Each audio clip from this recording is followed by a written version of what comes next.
Good afternoon. Welcome to the Moment of Faith. I'm Joseph Arthur. We're going to go to the book of 1 Samuel and 2 Samuel this afternoon. 1 Samuel chapter 31 and 2 Samuel chapter 1. And what we're going to look at today is 4 ways to treat the fallen. 4 ways to treat the fallen. This may be an individual, this may be a family, or this may be a church. But the death and the demise of Saul in these 2 passages will show us 4 ways to treat the fallen. You go to 1 Samuel chapter 31, and Saul and Jonathan and the army of Israel is destroyed by the Philistines in Mount Gilboa in the valley of Megiddo. And our first way to treat the fallen is found in 1 Samuel 31 verses 8 through 10, and that is the way of the adversary. The way of the adversary. 1 Samuel 31, verse number 8. And it came to pass on the morrow, when the Philistines came to strip the slain, that they found Saul and his 3 sons fallen in Mount Gilboa.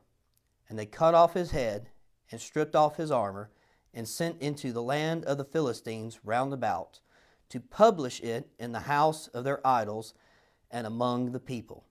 And they put his armor in the house of Ashtaroth, and they fastened his body to the walls of Bethshan.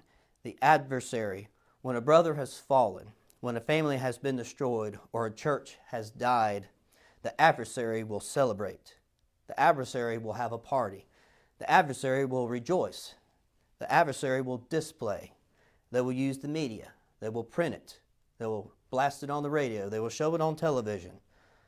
Another church has fallen apart. Another pastor, another minister, another deacon has fallen.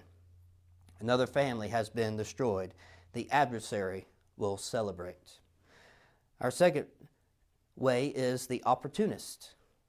The opportunist. In 2 Samuel chapter 1, verses 1 through 10, tells us, Now it came to pass after the death of Saul, when David was returned from the slaughter of the Amalekites, and David had abode 2 days in Ziklag, it came even to pass on the 3rd day, that behold, a man came out of the camp from Saul, with his clothes rent, and the earth upon his head.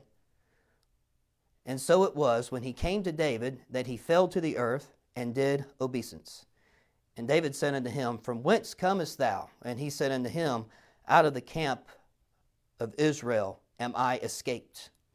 And David said unto him, How went the matter? I pray thee, tell me. And he answered, That the people are fled from the battle, and many of the people are fallen and dead, and Saul and Jonathan his son are dead also. And David said unto the young man that told him, How knowest thou that Saul and Jonathan his son be dead? And the young man that told him said, As I happened by chance upon Mount Gilboa, behold, Saul leaned unto his spear, and lo, the chariots and the horsemen followed hard after him. And when he looked behind him, he saw me, and called unto me. And I answered, Here am I. And he said unto me, Who art thou? And he answered, I am an Amalekite. And he said unto me, Stand, I pray thee, upon me, and slay me, for anguish is come upon me, because my life is yet whole in me. So I stood upon him, and slew him, because I was sure that he could not live after that upon his head. And the bracelet that was on his arm have I brought them hither unto my Lord. 1 Samuel 31 tells us that Saul fell upon his sword and slew himself, and that his armor-bearer fell upon his sword as well and slew himself.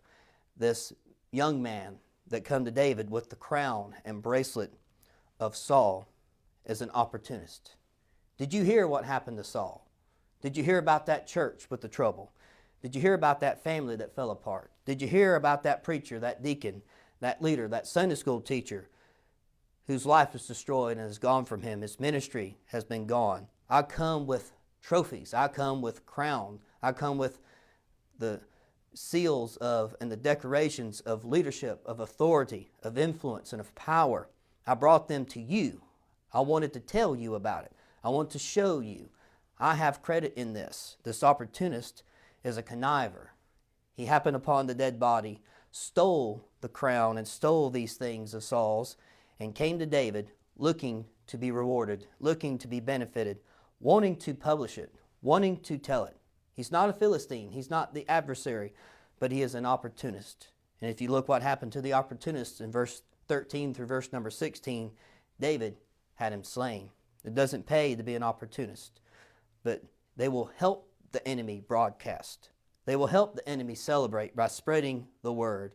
They will come to other fellows, your fellow Israelites, your fellow believers, your fellow ministers, and your fellow church members and say, did you see, did you hear what happened to this man? His life is destroyed or his family is gone.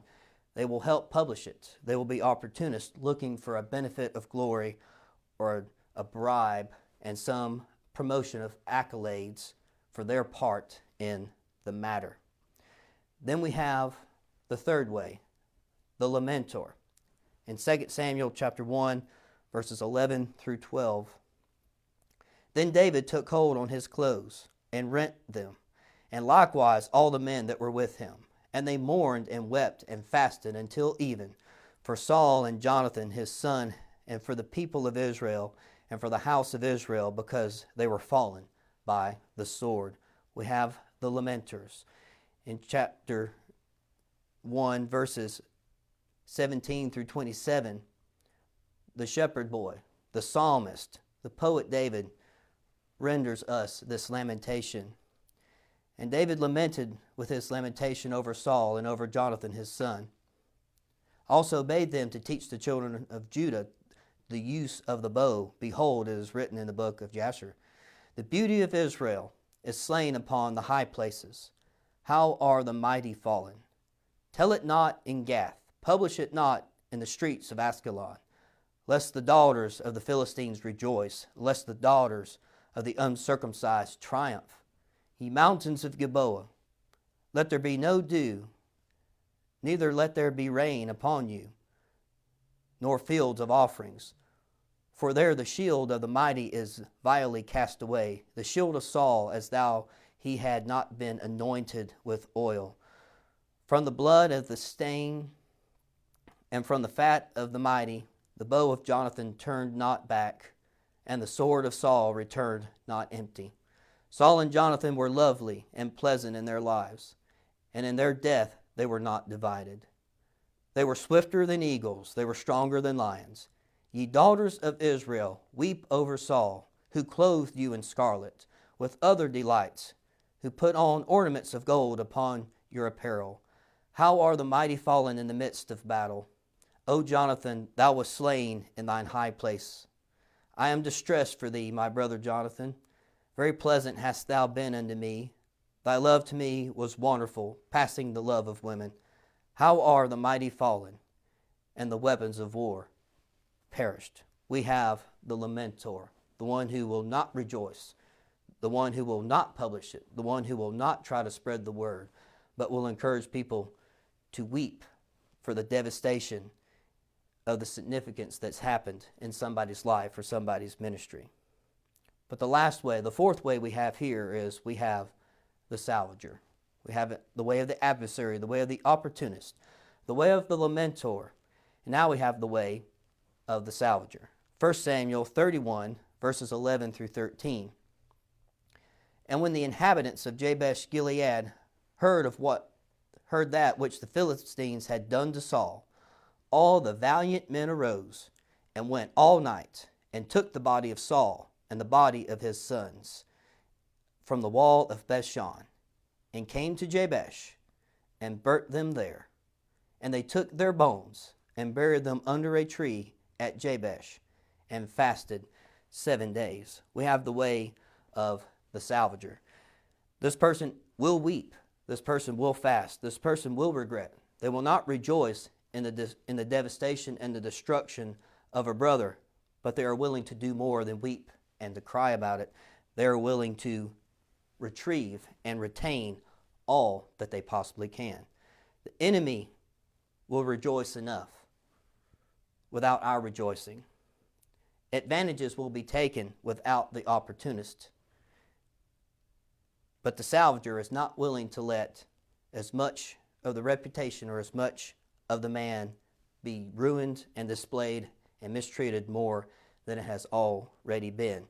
These men went all night through enemy territory, across rivers and up mountains, into enemy strongholds and cities to retrieve dead carcasses that were hung on a wall like a sportsman's trophy room.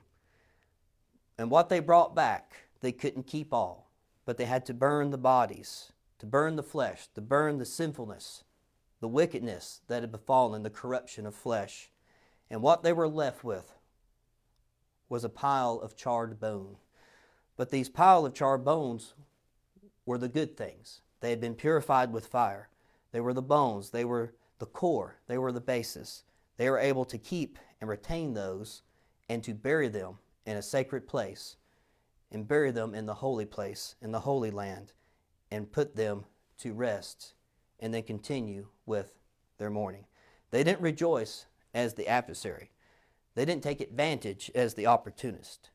Yes, they wept and they mourned as the lamentor, but these men were not willing to let the enemy, the adversary, bring more shame and ruin to their fallen brother than they had done already. There may be a believer, there may be a family, there may be a church in your life, a ministry. We know the Bible teaches throughout the scriptures of restoration, to restore fallen brothers. But how do you restore the dead? When an individual's ministry has perished, when a family has disintegrated, or a church has died. The adversary will rejoice, the opportunist will connive, the lamentors will weep and be distressed. But what of the salvagers? Whatever good things, the spiritual things that were done for God in the name of God are the bones. They are what is left. They are the basics, not the fallen things, the sinful things, the corruptible things of the flesh, but the purified, holy remnants left of a person's ministry, of a family's existence, and of a church's influence. Just because one man may fall, just because a family may dissipate, and just because a church, indeed a congregation, may die, the things that were done for God in the name of God still count, and they deserve to be salvaged, and they deserve to be retrieved and retained and put into a proper place, not in the halls of Ascalon and not on the walls of a heathen temple in Bethshan, but in your place, in my place, in the place of the people of Israel, in sacred places. The remnants, the good things of God deserve to be retained. Do not let someone's fall and someone's demise keep you from utilizing the good things. As David said, "Ye daughters of Israel, weep, for he clothed you in scarlet, and he put ornaments of gold upon your apparel." He done the good things. There were good things that were done in Saul's life. Jonathan, perhaps, if he'd given the opportunity, would have been perhaps the greatest king Israel would have ever had.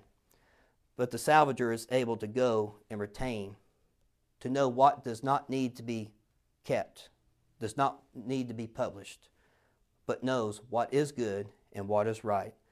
There are things in the life of fallen believers that are good.